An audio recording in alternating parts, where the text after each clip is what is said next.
कहताने बाबूजी ना रहे दे हम घर में, कहताने बाबूजी ना रहे दे हम घर में। चार बेरी हो रहनिया मेला दिन भर में, हो गईनी कंगाल हम तो माल के चक्कर में। अरे हो गईनी कंगाल हम तो माल के चक्कर में।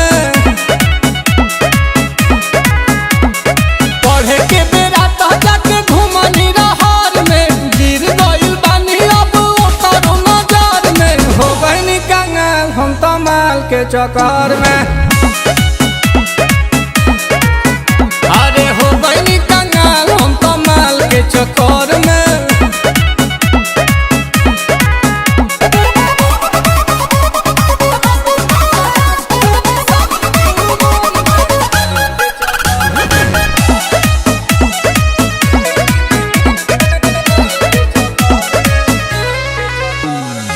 वो करेला पाप कोई पाकिट मरनी बाप के, गाली पछाप अभी ले बाउन के थाप के। कि हम तो अपन ही घरवा में चोर भईनी, बाटे कर जला डाइल करज खोर भईनी।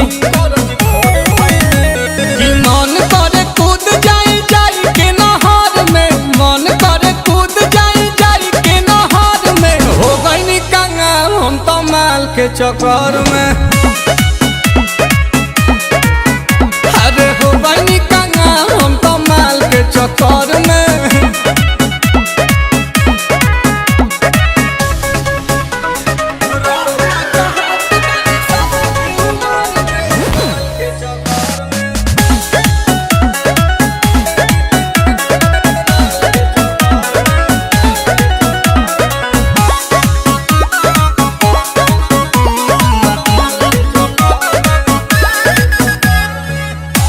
प्रियांशु के बिगाड़े में बहात हो, बरतावे खीस तीन से दे लेना साथ हो।